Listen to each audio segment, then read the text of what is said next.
योगी के बारे में तेजस्वी ने कह दी ऐसी बात कि तिलमिला गए योगी आदित्यनाथ। नौकरी के नाम पर घंटी बजा रहे हैं योगी आदित्यनाथ, यूपी छोड़ रहे हैं युवा।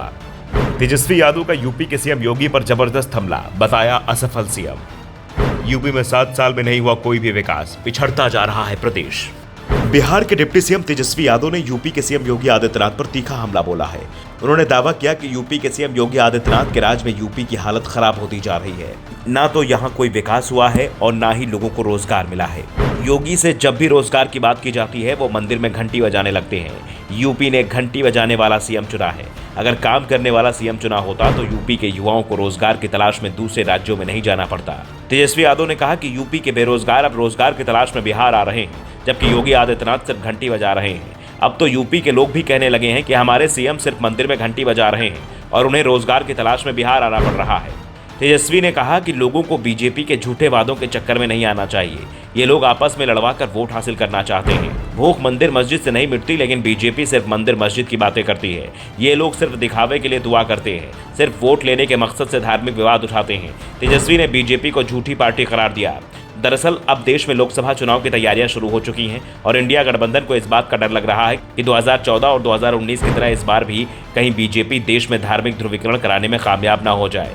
2014 में प्रधानमंत्री मोदी के नाम पर ही बीजेपी ने धार्मिक ध्रुवीकरण करा लिया था। 2019 में इसका राष्ट्रवाद और शामिल हो गया और इस बार भी बीजेपी की कोशिश है कि एक बार फिर बहुसंख्यकों का वोट अपने पाले में कर लिया जाए और बीजेपी की ओर से इसका पहला प्रयोग राजस्थान में किया गया है।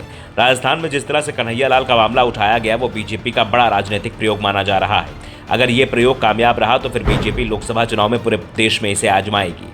वैसे भी विधानसभा चुनाव की तुलना में बीजेपी के लिए लोकसभा चुनाव में किसी प्रयोग को सफलतापूर्वक करना ज़्यादा आसान रहता है, क्योंकि विधानसभा चुनाव में तो जो मुख्य विपक्षी दल होता है उसे बीजेपी की रणनीति का पता होता है और उसकी कोशिश होती है कि ध्रुवीकरण ना हो। ऐसे में वो बीजेपी की धर्म की पिच पर खेलने को तैयार नहीं होता। लेकिन लोकसभा चुनाव में कई दल अलग अलग राज्यों में बीजेपी से टक्कर लेते दिखाई देते हैं और इन दलों के नेताओं को जो बयान सामने आते हैं उनके सहारे ही बीजेपी पूरे देश में धार्मिक आधार पर वोटों का विभाजन कराने में कामयाब हो जाती है।